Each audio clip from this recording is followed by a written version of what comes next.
Om Shanti. Baba has told us that we have many relationships with Baba. All relationships which are defined in many ways. And today's Murli, Baba is talking about the relationship of a lover and a beloved. And Baba says that all the souls are Baba's lovers and Baba is the beloved. So Baba says that in earlier Murlis, Baba has clarified that in the world, the lover and beloved are not specified. So they are lovers of each other and beloveds of each other. But in this relationship with Baba, the lover is the soul and the beloved is Baba. Baba doesn't become the lover. Okay, so we are the lovers and Baba is the beloved. And Baba says for 2500 years, all the souls have been remembering the beloved Baba. Yes, in Bhakti also, every soul remembers the beloved. But then Baba says that in Bhakti, you do not know me, so you cannot take power from me. Now we will discuss this point, but today I was thinking about how Baba is always making it easier for us to experience a relationship with him by giving us some analogy of the mundane world, like Baba says, the parent and the child, or the friend or the brother. So he's always mentioning some relationship of this world, and then he is giving an example that this is the relationship that you and I have. But then if we look closely, it's not the same. Like we have a relationship with our physical parents, and then Baba comes and Baba says, I am also your parent. But then he is not the same kind of parent as our parents, is he? So there might be some similarities, but then he's not the same. Because we live in a world where relationships are mostly dysfunctional. Yes? Do you agree with this? So we learn more what not to do in a relationship than what to do. So from parents we learn what kind of parent not to be than what kind of a parent should we be. So mostly, I'm not saying that it's always the case, but mostly relationships are dysfunctional. Even from a social point of view, dysfunctionality is the norm these days. And then from a spiritual point of view, obviously they are very dysfunctional, because no parent makes you soul conscious because they are not themselves soul conscious. Or no parent, gives you spiritual strength or spiritual sustenance because that's not what they received from their parents. They always look at you as a body, they always sustain the body, and they always feed the body consciousness. So there is a lot of difference between Baba is a parent and having Lokik parents. And although Baba uses similar terminology, it means a lot of different things. Yes, and so this, keeping this in mind, Baba today says that I am the beloved and you are the lover. But these days, the relationship between a beloved and a lover is not something we could superimpose on this relationship with Baba.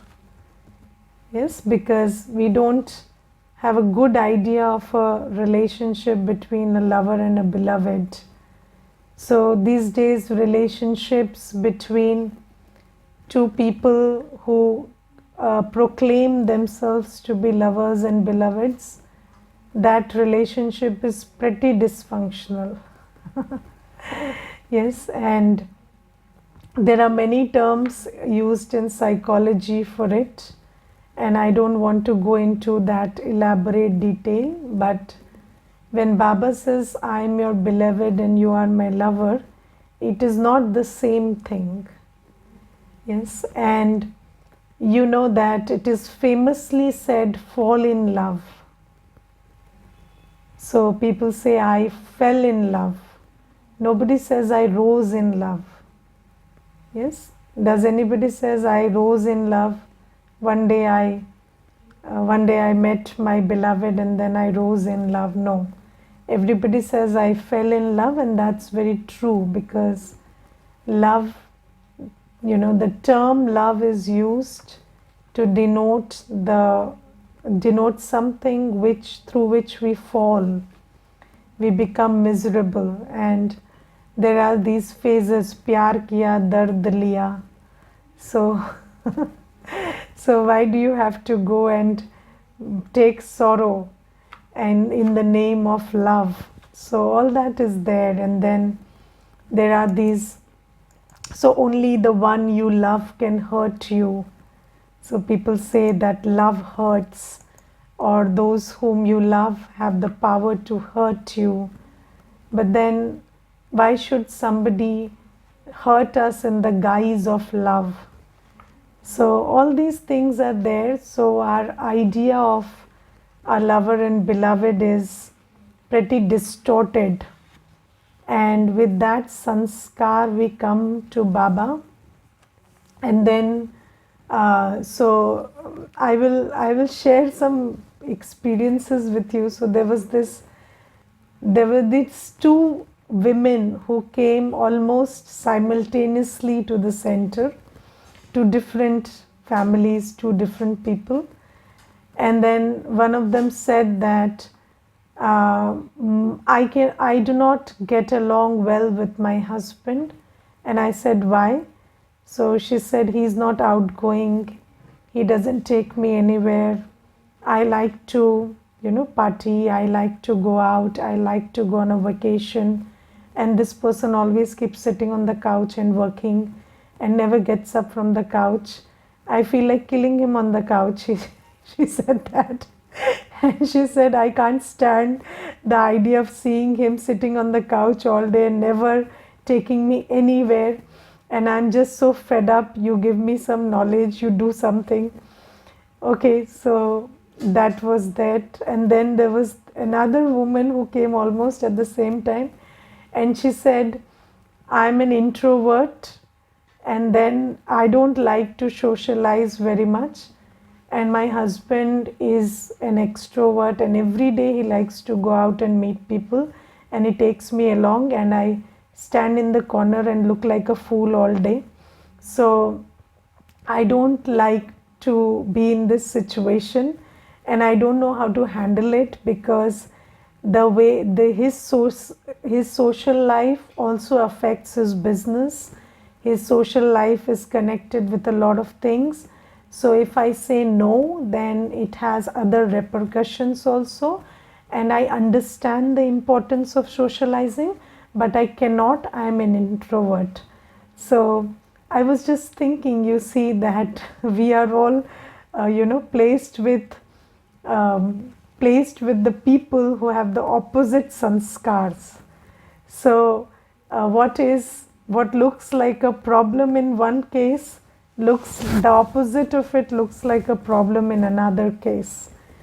So all these things are there. So then we think that our lovers or our beloved should understand us, or they should, be like us, or they should, fulfill our expectations, or they should have the same sanskars for which we yearn.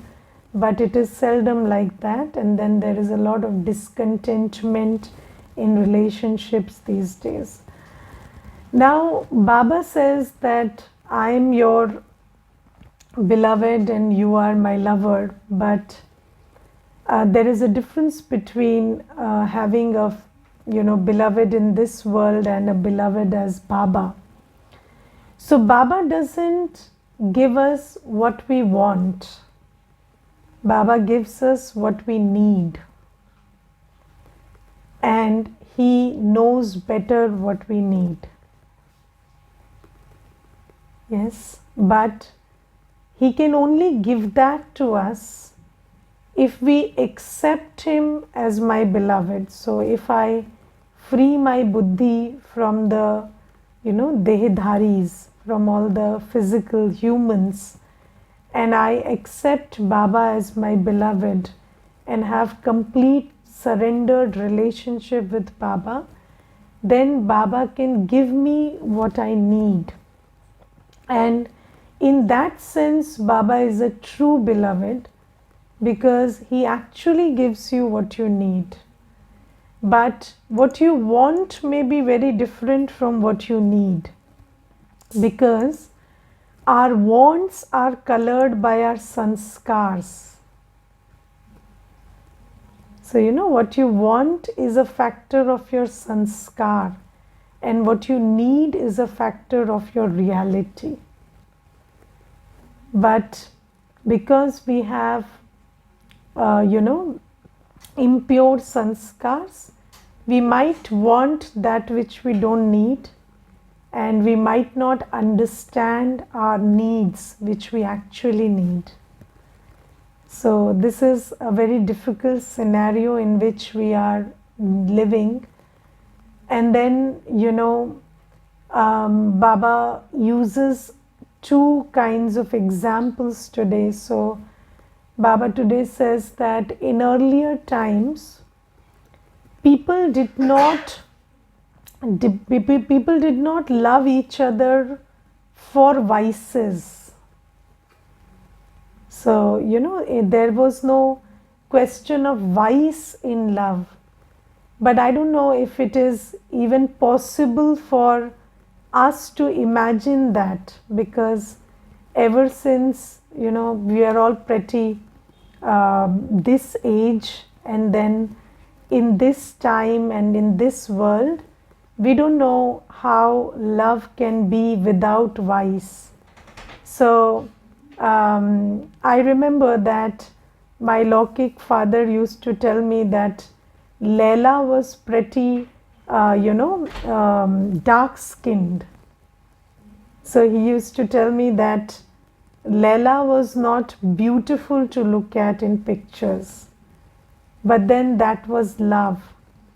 And I used to ask him, then how could Majnu love him if she was not beautiful to look at? So I could not, even as a teenager, understand the connection between no beauty and love. I didn't know, because we only grew up seeing that love was based on physical beauty, and because it was based on lust, so physical beauty was very important. But Baba mentions a time when we heard of stories where love had nothing to do with lust or any kind of vice, and love had everything to do with remembering the face of the person you love. not because the face is beautiful, but because that's the face of the person you love. So that was the idea. And then there were so many love stories which we celebrate, where the beloved and the lover never meet and they die. So there is nothing you get out of that love, It's not profitable. You didn't encash it in any way, but then you just felt, there was this love, and then there was, that was it. And that love is celebrated. So there was this idea of having a beloved, but there was nothing physical about it. It was all about falling in love with the person and remembering the face. And then in today's Murli, Baba also says that we are living in this time when it is all about physical love. Yes, it's all about lust. And Baba says these days, the moment somebody is pronounced husband and wife, then the first thing they know is that it's a relationship of lust. And I would say not just husband and wife, but even when somebody goes and confesses their love for somebody, what it means is they want to engage in vicious activity with you, is it not? Yes, and this is what it implies. So the implications have changed very profusely in the last some 50 years. And then Baba today says that when we are living in this world where we understand that love is all about lust and vices, here Baba is saying that you are my lover and I am your beloved, and this relationship has got nothing to do with vices. Yes, so can you imagine being in a relationship of love where no vices are involved? Yes, and when I came to Baba, I often used to ask myself this question: why is it so difficult to love Baba and remember Baba? And what I understood is, after a lot of deliberation, that the only problem is Baba doesn't have a body. And I don't know how to love somebody who doesn't have a body, because for me, love had everything to do with vices. So, sensual pleasure. It's always about at least seeing somebody who is sweet to look at. And somebody who is not visible to the eyes, how do you love them? But Baba says, this relationship is going to provide you with all that you need. All that the soul needs is going to be provided by this relationship, and I'm your true beloved. But you have to recognize me and be in love with me. And when you are in love with somebody, what are the signs, when somebody is in love with somebody?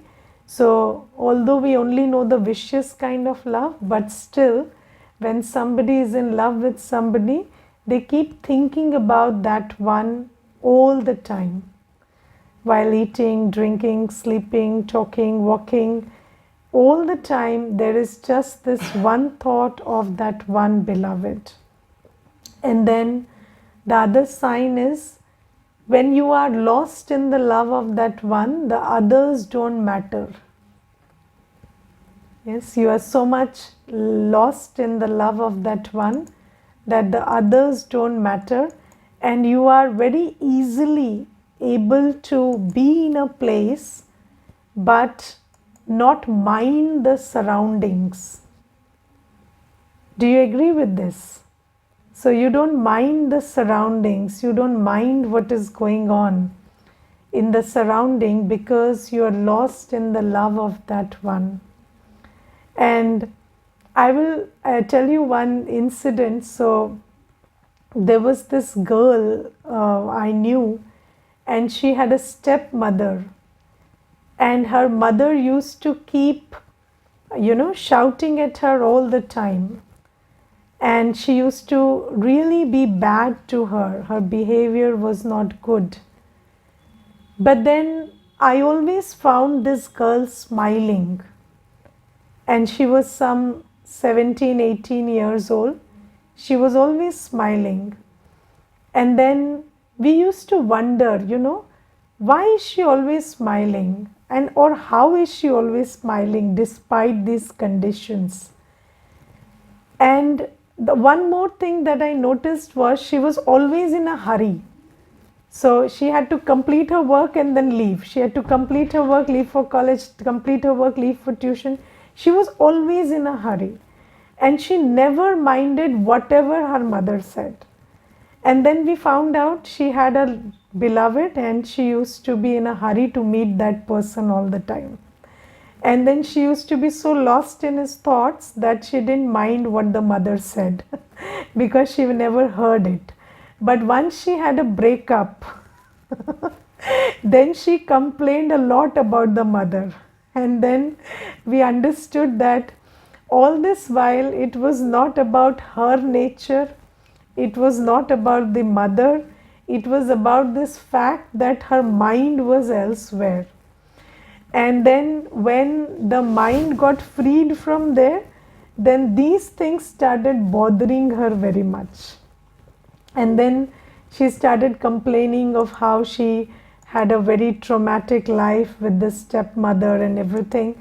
But from what I could recollect, that mother she never complained about until she was in that relationship. So today when I was reading the Murli, and when Baba says that, when you are lost in my love, then you can be like a lotus flower in the mud, but the mud doesn't affect you. So Baba says, if you are in deep love, one is you recognize that I am your true beloved, giving you all that you need, not want. And then when you recognize that this is the one who is my true partner, who is providing me for not only this birth but for the next 21 births, and you are in deep love with me, then you can stay in the household like a lotus flower. And today Baba says that I am not that kind of a lover with whom you fall in love, but I give you a long lifespan. And Baba says, if you love me, if you remember me, if you are always in my remembrance, then your lifespan will increase. And Baba says today that your lifespan will increase means it will actually increase. So even if, at the time of birth, somebody had predicted that you would live to be 50 years of age, and that prediction was right, that prediction can change now. Because now you belong to Baba, and Baba is giving you a longer lifespan so that you can take the full inheritance from Baba. And then Baba says that in Satyug and Treta Yug, you will never have untimely death. So Baba says, when you come to me, I give you a long lifespan. And in today's Murli, Baba says that in this world, even if somebody has a lot of wealth or a lot of power, what they don't have is control over death. Do they have it? No. The wealthiest, the more powerful, the most powerful, they succumb to untimely death. And that's why they always have this sword of death dangling on their heads. But Baba says, I am that beloved who grants you a long lifespan in this birth also, and I'm also giving you a long lifespan for the next 2500 years. So Baba says this is something that you need, something that is very valuable, and I give you that. But you have to be my beloved. And then Baba today says that you used to call out to me in bhakti also, but now when I have come, then you can take power from me. Yes, you cannot take power from me in bhakti because you don't know me. Now, let me give you an analogy, from the Lokik world. So let's say you have seen somebody's picture, but you don't know that person. You don't know what they do, you don't know where they live, you don't know how to contact them, you don't have any connection. Can you take any benefit from them? No. Yes. So without knowing, you can't even write a correct application to somebody. Yes, let alone the application being granted. But until I know that this person is the Minister of Health, I would not be able to write an application for a health facility to the minister, because I don't know what they can do and what they cannot do, or what is in their power or what is not in their power. And let's say even if I write an application, let's say I know somebody, but I'm not in a relationship with them, then what happens? I'm at their grace. So I can write an application, but they may accept it, they may reject it. Correct? So it's not necessary that they would comply with my application. But let's say I know somebody properly, I know what they can do, I know what is in their power, what they like, what they don't like, and then I also have a very good relationship with them, then I can make them do everything that is in their power. So Baba today says that first thing is, in bhakti you don't know me. So there is no question of relationship. You have a relationship with your idea of God, not God.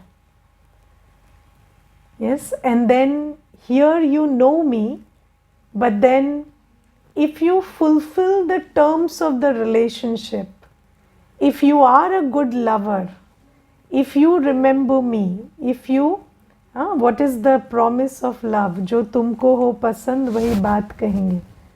Yes, so if you do as I say, if you do what I like, if you live my life, you live your life according to my Shrimat, then I will give you all that is in my power.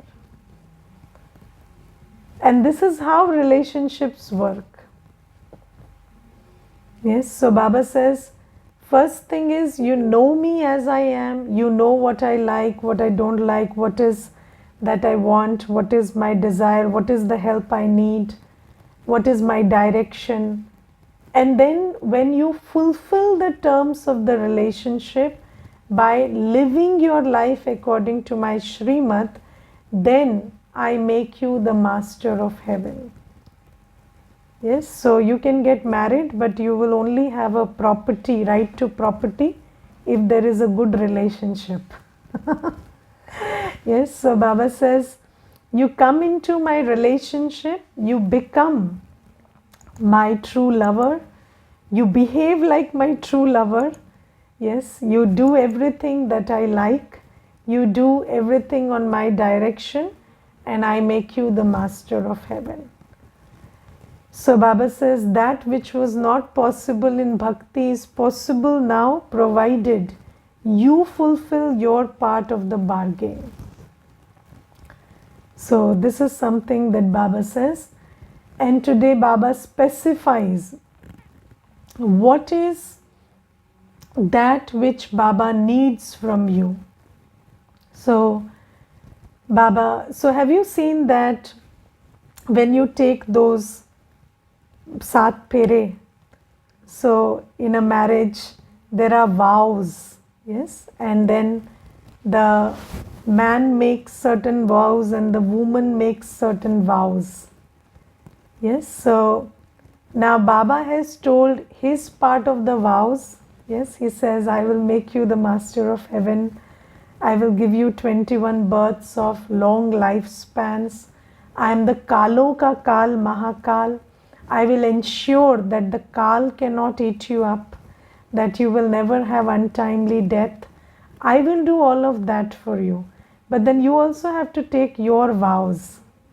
And what is your vow? That I will remain pure in Sangam Yuga. That is the vow you have to take. And then Baba says, just like, there is a time and a muhurat when you take the vow. So here Baba says, early in the morning, in Amrit Vela, you make this promise every day. Yes, I think that, even the Lokik vows should be made every day, because they make it once and they forget it.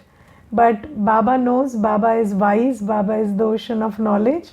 So he doesn't say make a vow once and just forget. He says every morning when you wake up, you talk to me and you repeat your promise that Baba, I will just, discard this world of vices, and I commit to being pure and commit to having a pure life, yes, under your directions. So Baba says you must talk to me, remind yourself of your promise every morning. So this is our relationship with Baba. And then today there is a very interesting thing that Baba says. So Baba says today, nowadays some children have courage and take the responsibility to help someone. Baba, such and such a child is beaten a lot, and so in order to save her we will get married. Okay, that is fine, but you need the power of yoga and you also have to imbibe knowledge well. Now let me tell you, this pertains to a different time when, because of purity, when usually the female children had a lot of challenge about staying pure, and then Baba used to give the Shrimat. I will tell you a similar incident. So there was this brother, and there was this young girl coming to the center, and this brother was taking the course, and he was just, that sister was sharing her problems with me, and at that time this brother was also sitting. And then this brother told me, I also want to do some seva and help somebody. And what he said is, if this sister needs help, then I can help her by, talking to her or doing some counseling. So I said, at this moment, this sister doesn't need help, but this old woman there you see sitting, she needs a lot of help, and you can go visit her every day for 2 hours, sit with her, give her company, and she would love that a lot because her children stay far away, and she is really suffering from loneliness. And that brother just got up and left. So, there is, so I don't think that this this kind of help is required in these times, and all that happens in the guise of help is, these acts of lust. So I do. I genuinely think that Baba's Shrimat is there, but this pertains to a very different time. And at this time, we rather understand that if I feel I'm trying to help somebody, then it's all about lust, because you are trying to help a person of a certain gender and a certain age and a certain criteria, not everybody. So that's not it. So this is something I wanted to clarify. And then Baba today says that always have benevolent feelings for everyone. These are qualities of a jnani and a yogi soul. So a jnani soul doesn't mean somebody who always speaks jnani. No. Or a yogi is not somebody who always sits in a yogic posture. So somebody who always has benevolent feelings for others is a jnani yogi. So what is Gyan and Yog? Gyan and Yog works like alchemy. It is very transformative. So when you are a Jnani and a Yogi soul, you are really able to transform your feelings, your attitudes, your sanskars, your actions. You are able to do all of that. And this power of transformation is what makes you, enables you to have good, benevolent feelings always. Because you see that this world is Kali Yuga, and what people do and say and how they behave will not invite benevolent feelings directly.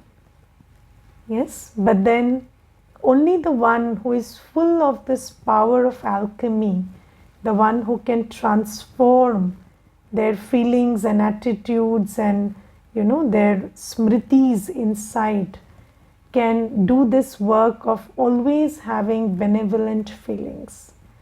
And then you know that my feelings create my destiny. So I should always create feelings which create a good destiny for me.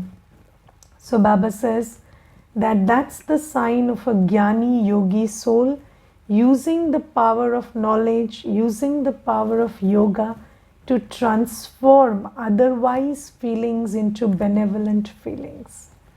Okay, Om Shanti.